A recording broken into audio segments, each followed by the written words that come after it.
Muy bien, en relación a la prescripción de las acciones, me parece que hay algunos aspectos que son relevantes y que es necesario destacar con el nuevo código, y en particular dos o tres disposiciones relativamente novedosas que son importantes destacar en esta pequeña charla. Algunas son ratificaciones de criterios que ya existían, como por ejemplo el artículo 2552, que ratifica la imposibilidad de declaración de oficio por parte de los jueces de la excepción de prescripción, de manera tal que la prescripción continúa siendo una defensa que debe articular el interesado para hacerla valer en el caso de una acción judicial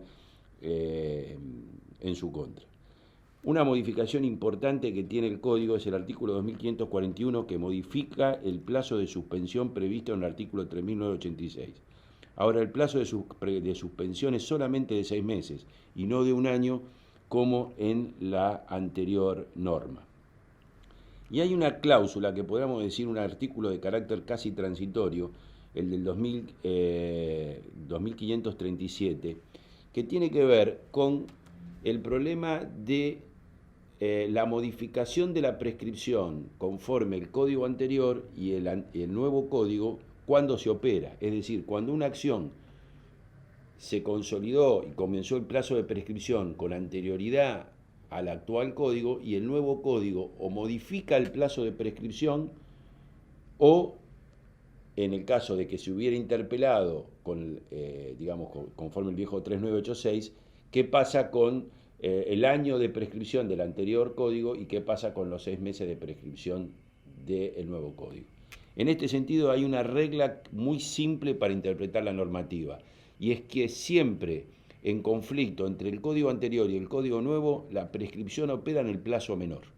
Es decir, si conforme el plazo del nuevo código la prescripción opera con anterioridad al que operaba con el anterior código, opera conforme el código nuevo. Si la prescripción conforme el viejo código operaba con anterioridad a la prescripción con el nuevo código, la prescripción opera conforme el plazo del viejo código. Y en esto hay una cuestión pequeña que me parece importante para quienes hayan intimado. Y voy a dar un ejemplo práctico para que se entienda. Supongamos que el código entró en vigencia el 1 de agosto. Y supongamos que alguien hubiera en junio interpelado fehacientemente al deudor para que le cancele una determinada obligación. En este caso, el trabajador, estamos en el foro laboral, interpela, intima el pago de indemnizaciones y demás. Bien, con el viejo código, el plazo de suspensión de la prescripción era un año, de manera que el plazo se hubiese reanudado en junio del 2016. Pero como con el nuevo código el plazo de suspensión es de 6 meses, el 31 de enero automáticamente vence el plazo de suspensión y a partir del 1 de agosto se reanuda el plazo de prescripción. Es decir, hay que tener cuidado con esto, porque quienes hayan interpelado con posterioridad al 1 de febrero del 2015, su plazo de suspensión de la prescripción va a operar fatalmente el 31 de enero del 2015, y hay que tener en cuenta esto porque después, efectivamente, frente a la oposición de la excepción, si no se hace una lectura fina de este problema, uno puede encontrar que efectivamente la acción estaba prescripta. Y una última cuestión que me parece importante destacar, más allá de algunos plazos, que más o menos la cuestión de la mediación y los plazos de mediación y cuánto tarda en reanudarse con posterioridad al vencimiento del proceso de mediación, se mantiene con la vigencia de las leyes que ya estaban con anterioridad al código. Hay sí una regla que a mí me parece importante destacar, que es la prevista en el artículo 2550. Y en el foro laboral esta regla va a tener una importancia que me parece trascendente. Y es la posibilidad, a pedido de parte y debidamente justificada, de dispensar, el juez va a poder dispensar el plazo de la prescripción. Y esto es muy importante, por ejemplo, en las diferencias salariales, cuando el trabajador mantiene la relación laboral, y en virtud de que él mantiene la relación laboral, no se presenta a plantear diferencias salariales porque parte del presupuesto que no tiene probado pero no arriesga, en el sentido de que si yo reclamo diferencias salariales, lo más probable es que el empleador actúe de manera, digamos, me despida como devolución de mi acción reclamando créditos que creo que tengo a mi favor. Eh,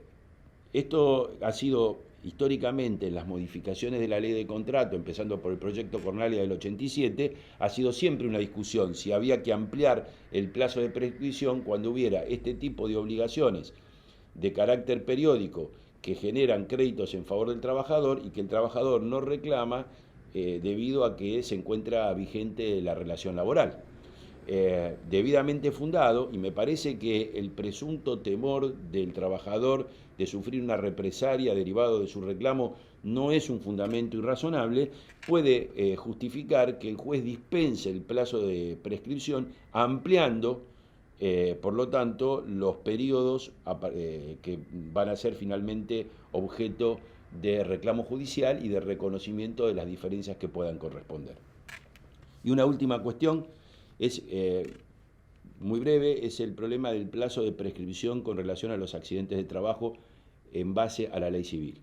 El nuevo código tiene una norma específica en el Código Civil que habla de los accidentes que tengan, cuando se reclame con fundamento en el Código Civil, del plazo de prescripción de 2 años, que es coherente con el resto del plazo de prescripción del artículo 256 de la Ley de Contrato de Trabajo. Pero ya que últimamente planteamos tanto las inconstitucionalidades y los planteos de por qué al trabajador se le aplican reglas diferentes que al resto de la comunidad, el Código trae una ampliación del plazo de la responsabilidad extracontractual a 3 años. De manera que si yo tengo un accidente de tránsito, tengo un plazo de prescripción de 3 años. Y si yo soy un trabajador en hechos medianamente similares, tengo un plazo de prescripción de 2 años. Parecería que más allá que de la solución del Código es coherente con el resto del plazo de prescripción del Código Civil, no se justifica que cuando la acción tenga la misma fuente normativa, por el hecho de ser un trabajador, tenga un plazo de prescripción menor que tiene cualquier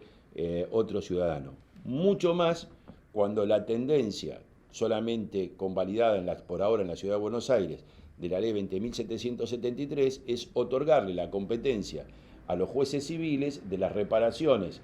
de accidentes de trabajo que tengan su origen o que tengan como fundamento de la petición, de la pretensión procesal, las reglas del código, ahora Código Civil y Comercial. Entonces, con mucha más razón, teniendo un mismo juez competente y teniendo una misma fuente de reclamo normativo y una situación fáctica más o menos similar, esa discriminación o ese plazo distinto para las acciones de responsabilidad extracontractual en otros casos y las del trabajador podrían merecer en algunos casos reclamos por parte de los justiciables a fin de que se le reconozca un plazo de prescripción mayor. Nada más.